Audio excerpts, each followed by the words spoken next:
Right here, US Agent has Falcon in a mount. Now, his technique here is actually really terrible, but you see this in movies all the time. He's keeping his body perpendicular to the ground. When you're in a mount on someone, the more perpendicular you are to the ground, the easier it is to get thrown off. What Falcon should have done is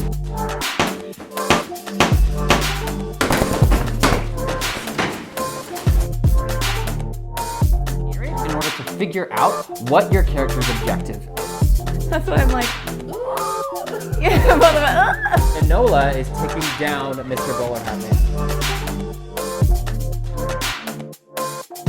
Hey friends! John here, and welcome to The Martial Actor. Today I, a black belt, will be reacting to The Falcon and the Winter Soldier. This is the John Walker versus Falcon and Bucky fight from episode 5 titled Truth. If you haven't seen my reacts from the rest of the season, check out the links in the description below. If you like what you see, hit that like and subscribe. If you're a diehard fan, join my Discord channel, and let's dive right in. John.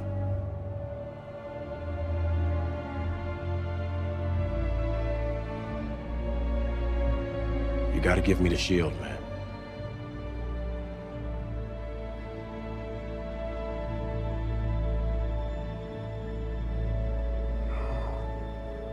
So that's what this is. You almost got me.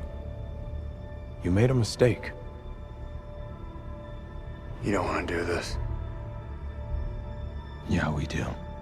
Bucky starts off strong with a spinning hook kick, but John Walker just dodges. Now, you never want to open a fight with a spinning hook or any other really flashy kick like that for that exact reason. They're really telegraphed and they take more time to execute, so your opponent will always just dodge them. What I really liked about this fight was that it got the pacing exactly right. A lot of times in movies, when you see a fight scene that is one person versus multiple people, it's unrealistic because you'll see multiple people attacking at the same time, but that doesn't actually really work. When one person is fighting multiple people, the disadvantage comes from being able to swap out.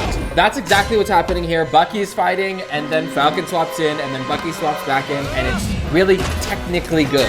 That was a spinning back fist, and then that was a spinning hook, and these are more advanced strikes than what we've been seeing in the show thus far, and so I like seeing it. A lot of them are from their doubles, which you can tell because they're not using one fluid shot. They're using a couple different shots to show one strike, and that's always a dead giveaway. But they do it really well here, so I don't mind.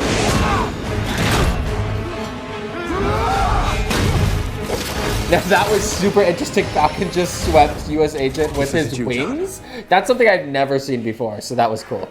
We could have been a team.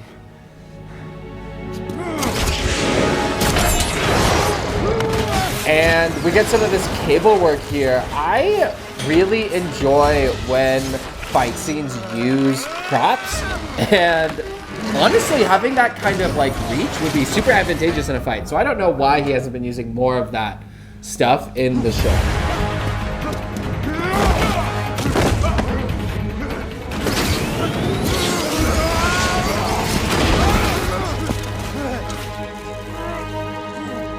Right here, US Agent has Falcon in a mount. Now, his technique here is actually really terrible, but you see this in movies all the time. He's keeping his body perpendicular to the ground. When you're in a mount on someone, the more perpendicular you are to the ground, the easier it is to get thrown off. What Falcon should have done is planted his feet, bucked his hips, and then twisted. That's the easiest way to get out of mount. These are all really strong crosses, and I really like this shot. I like it when fight scenes pull out and give you really wide shots. You don't see that a ton, but it provides variety, which I really enjoy.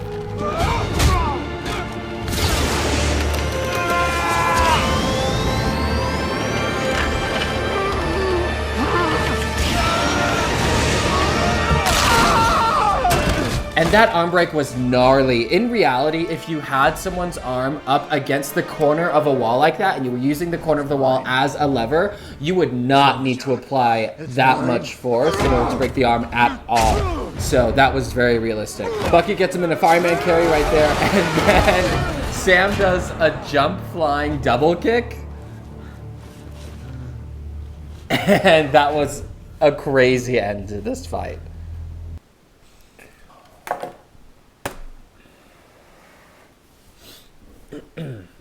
That fight scene was exactly what I wanted it to be. I honestly was not sure if we were going to get a confrontation between those three, but it makes sense that they did it, and the way that they did it was really well done. This episode didn't have a ton of fighting on it, but it's because they were focusing on a lot of internal character growth and tying up all the loose ends before setting up the big final fight. I really liked WandaVision, but I think it lost steam at the end. Falcon and the Winter Soldier started off weaker, but I feel like it's building up towards a bigger finale, so I'm excited to see what that looks like. Keep an eye out for the finale next week, and that's all I got for you today. So take care of yourself, take care of each other, and we'll see you next time.